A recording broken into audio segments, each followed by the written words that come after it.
A chat with Glendora, a show for living right. A chat with Glendora makes your day so bright. Words of inspiration, jokes to make you smile. Come relax and chat with Glendora for a while. Well, hi there, everybody. How are you today? You know, if they make cars that talk, and they make bathroom scales that talk, they ought to make a washing machine that talks and tells you what it did with the other sock. This is my pal Stephany, and you folks are my pals YouTubers. Today, we're going to show you how to get rid of your guilt. We're going to cleanse you of guilt. A couple of weeks ago, we cleansed you of sins and griefs, and we helped 380 people do that, didn't we, Steph? Yes, we had 380 views on that one. So, first of all, jokes. You have another joke, Steph? I do. IBM Goodyear. IBM and Goodyear should merge so that they can manufacture a computer. IBM and Goodyear Rubber should merge so they can manufacture a computer that will make snap decisions. That's what we need. Yes. Kleenex. You should make out your income tax form on Kleenex. Do you know why, Steph? Why? You're paying through the nose. Yes, you are. Upside down lighthouse. The upside down lighthouse was invented for whom, folks? Submarines. Tell that to your friend who's on submarine duty, would you, dear? I will. I'll tell him that. Midas. Why did the man quit his job at Midas Muffler? It was exhausting. Halftime. What was that, dear? Halftime. Halftime. Oh, it was at the basketball game, folks. It was halftime. And the coach looked up at the referee,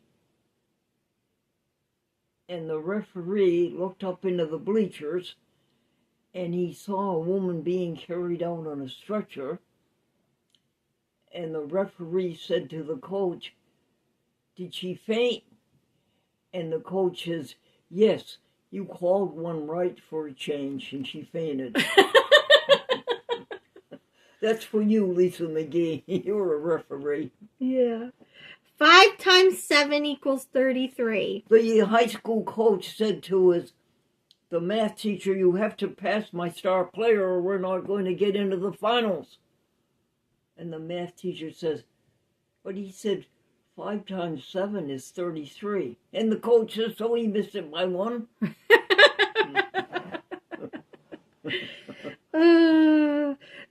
College bread. Daddy, what does college bread mean? Daddy, it means a 4-year loaf made out of the old man's dough. Yes. Mishawaka. A man called the airlines, folks, and he said, "I want to make a reservation from San Diego to Mishawaka, Indiana." And the clerk says, "Well, how do you spell Mishawaka?" And the man says, "Never mind, South Bend is close enough." He didn't want to spell it. No. Okay. And the last one is Chinese telephone booth. They are not going to publish a Chinese telephone book any longer. There are too many wings and too many wongs. People are winging the wrong number. Oh, I get it. Now, folks, let's get started on getting rid of your guilt. First of all, you get out a piece of paper. All right, and you get a pen. And tomorrow, when you watch the show over again, remember to come to the show with your paper and your pencil. Now, the first thing you are going to do is to write down a guilt. What is it that you feel guilty about? Write down number 1. Now, don't you show this to anybody. You keep this private. All right, number 1, write down what you feel. Now, I heard you saying, that was an awful thing to do.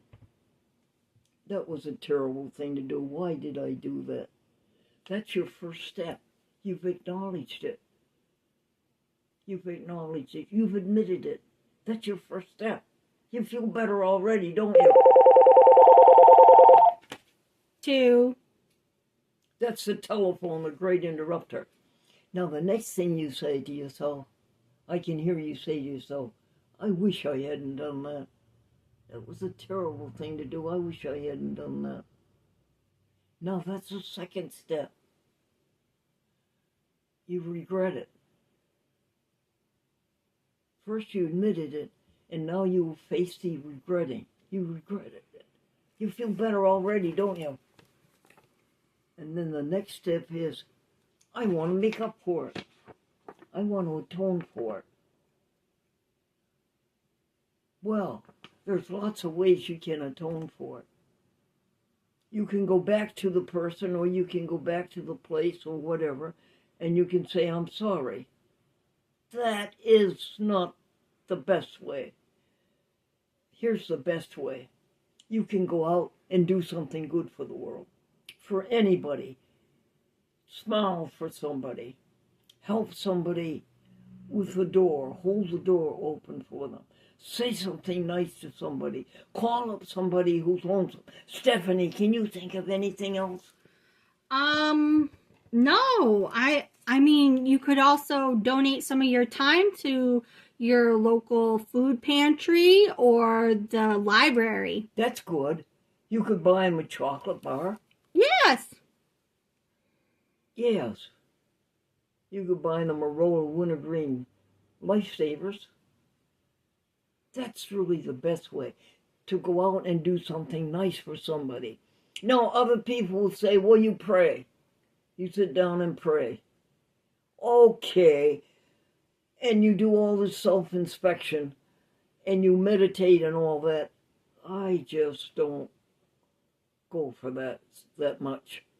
The best thing of all, folks, is to go out and do something nice for somebody. Good deeds. All right? So now you write down your other guilts that you feel. 2, 3, and 4. You get the idea, folks?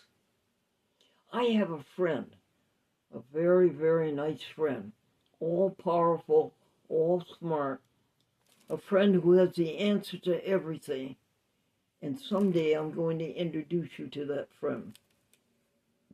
So there we are. That's how you get rid of your guilt.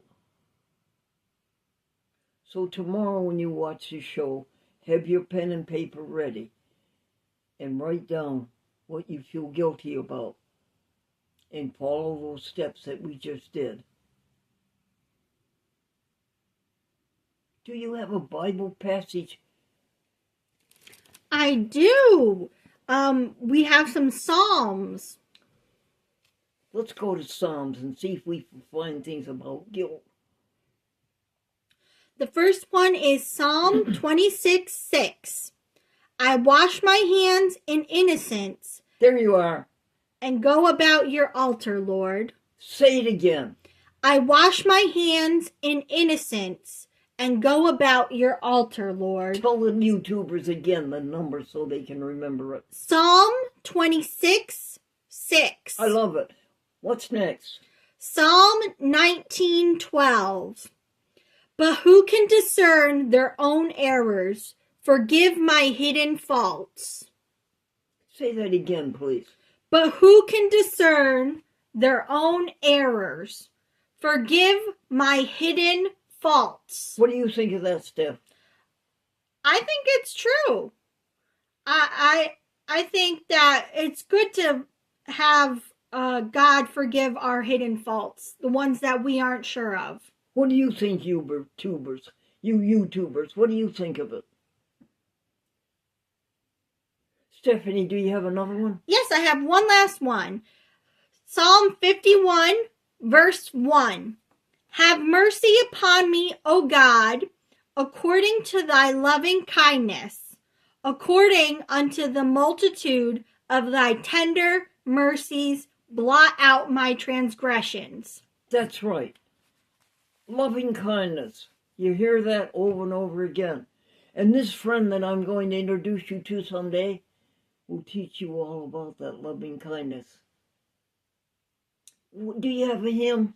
I do. O Master, let me walk with thee. O Master, let me walk with thee. In dearer, closer company, in work that keeps faith sweet and strong, in trust that triumphs over wrong. Nice, huh? Very nice. Do you have a word to stretch our vocabularies and make our vocabulary sparkle instead of be humdrum and dull? Yes, the word is ambition.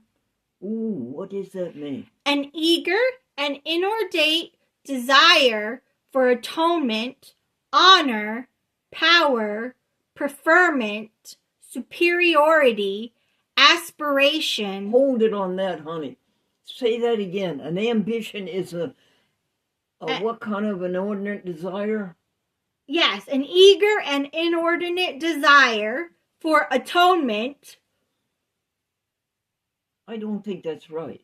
Oh. Atonement. I think it's another word. Yeah. Pass that one. Honor. Honor. Power. Power. Preferment. Yeah, preferment. Superiority. Yes, superiority. And aspiration. Get rid of all. No, not aspiration. keep aspiration. But get rid of all of those other again. What are they? Honor, power, preferment, superiority. Yeah, get rid of the desire for that. You don't want that. You think that's going to make you happy. You think that's the answer to everything. It is not. It's the last thing you want. But what you want is a desire for helping, kindness, goodness, cheer, and jokes, right? Yes. Jokes, yes. And now that aspiration, that's a good part. What is that? Aspiration. Something above one. Yes. The striving after which is uplifting. That's it. That's it. Something above you, folks, that you are striving for. And tell me the definition again, dear. Something above one. The striving after which is uplifting. There we are. And this thing that is above us that we're striving for is what? Helping others. You will enjoy it. Satisfaction guaranteed. You get rid of the ego.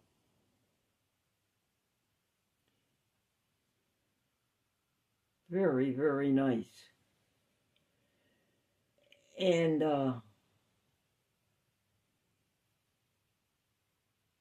is it time for announcements? Folks, so many beautiful things happen in this grand world of ours. So grand that it's a shame to talk about anything else.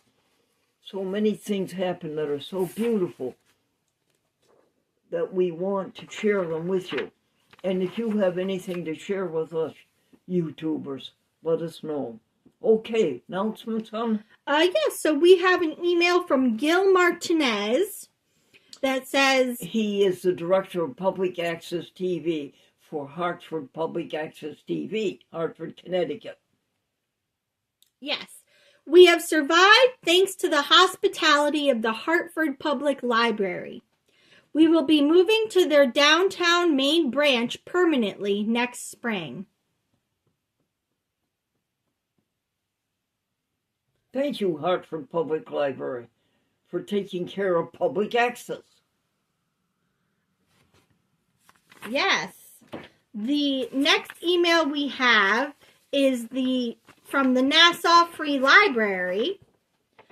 That it is more than just a place for books. It is a vibrant community hub dating back to 1881. It serves as a gathering space for all people to engage and utilize. Nassau Public Library, free public library. Yes. Anything else, honey? They talk about their youth services, which is weekly story time and playtime for young children, along with monthly events like Lego Club and Teen Nights. And you're going to work for the Nassau Library someday, aren't you, dear? I'm going to do my best to work for them, yes. After you get your master's degree in library science, aren't you, dear? Yes. And listen, isn't the Nassau Free Library, don't they have a pie sale or not? Yes, that's the next announcement is on frozen pies. They have apple pie, Dutch apple, strawberry rhubarb, pumpkin, cherry, peach praline, and fruits of the forest. Oh! That's Tracy Clegg is a librarian, Roseanne is a helper, Suzanne. That's the Nassau Free Library, folks. Yes. Next announcement. All right. The next announcement is, can you spot the scam from Community Bank? Scammers are getting more sophisticated, often using AI to mimic real companies and conversations. That's why knowing what to look for matters more than ever. Below are 5 text messages. I think it's worthwhile. Go ahead. Yes. One is real for our AI. Community Bank. We've noticed a login attempt from a new device. Tap here to confirm. Community Bank. Reminder. Your monthly statement is now available. Log in to review your account. Community Bank. Unusual activity detected. Click below to verify your identity immediately. And Community Bank. You've earned a special reward for being a loyal customer. Claim your $50 bonus now. And finally, Community Bank. For your security, Community Bank will never ask for personal info through links or text. Now, which one is the right one, honey? The very last one. Say it again. For your security, Community Bank will never ask for personal info through links or text. Steph. Yes. Tell the folks how many calls we have had from this one solicitor in the past 2 months. How many calls, Steph? Over 300 calls. 307. 3 of them today. Yes. And it's automatic voice. Hi, how are you today? This is Emily. I'm calling to tell you that you have so many days to sign up for the new benefits of Medicare.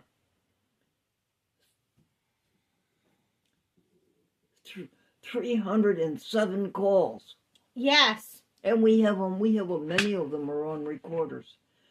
Another announcement, hon. Alliance for Community Media. That's a public access association in the United States. So they, excuse me, the autumn. Sorry to keep you awake there. I know, it's just. If you're going to go to sleep, don't forget to say goodnight, dear. Oh, of course not. All right. Davis Media Access led this meetup to share top-level takeaways identified after conducting an extensive local news and information ecosystem assessment. Worthwhile. The next we have is When Care Matters Most, Understanding Palliative and Hospice Care. Discover the key differences between palliative care and hospice. Okay. And that's on Tuesday, November 4th. Thank you. Election day. All right. Vote early and vote often. Yes. Ever since I turned 18, I've always voted. Bless your heart. Yes. Good for Stephany. Yes. All right. The next one is from the Social Security Administration. You turned 18 only, 2-3 years ago now?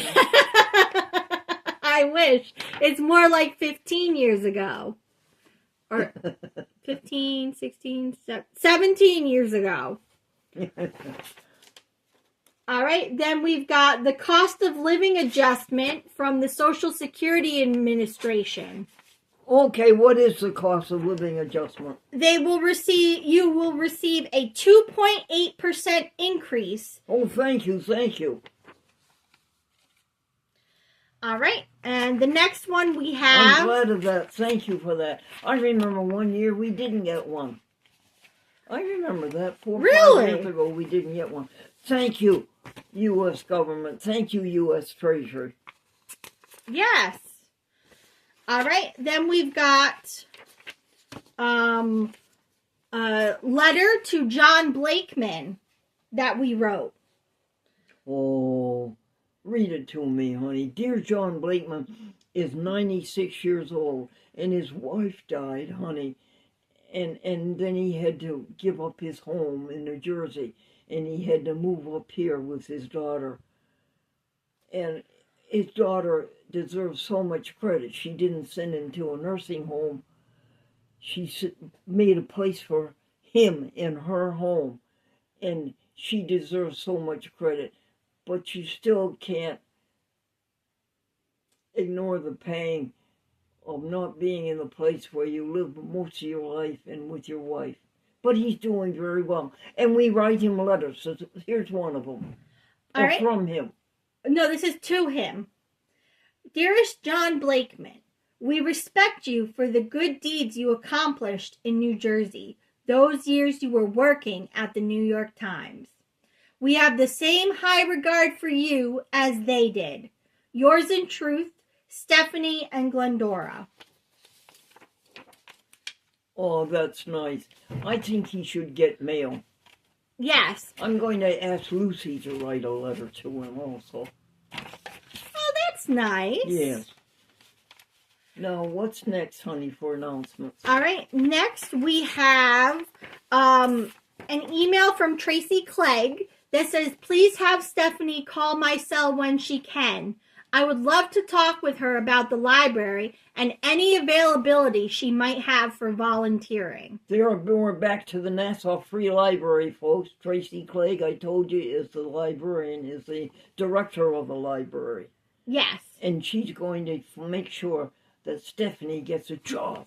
And Stephany, tell the folks how far away from the Nassau Library you are. Oh, not even 5 minutes. I think, listen, I'm going to count the buildings. I Yeah. can count the buildings, honey. 1, 2, 3, 4, 5, another 5. You're only 10 buildings away from it, dear. Yeah. It's not far at all. It would be great to work there. The next thing we have is your personality. Read 10 things. Just 10. All right. Out of 40. We'll read. This is what a nice person is. Listen to this, folks. All right. When all is said and done, the only thing that really matters is how you treat others. Jokes, cheer, happiness, the Bible, the universe, hymns, veganism, kindness to animals, good deeds, and good English. Nice. Yes. Is that the end of the announcements? Almost. We have the advertiser. Would you like me to read the whole thing? Yes, the advertiser, folks, is our hometown shopping news, and it's put out by Hearst Newspapers. And we want to thank Jennifer Morrell. Right? Yes. Always thanking Jennifer Morrell. Okay, go ahead. Folks, what is your take on the following? If heaven is such a grand place to be, why do we hold on to life so tightly? Good question. Good question. Yes. All right. This one is jokes that there were 3 people on the plane when it began to falter and look like a crash. But there were only 2 parachutes. The 3 passengers were a Boy Scout, a minister, and the smartest man in the world. The smartest man in the world said, I'm the smartest man in the world and can do the world the most good, so I should have one of the parachutes. He took the parachute and jumped out of the plane. The minister said to the Boy Scout, I lived a pleasing life, and you're just starting out, so you should have the other parachute. The Boy Scout said, no problem. The smartest man in the world just jumped out of the plane with my backpack. That's such a good one, isn't it? It is.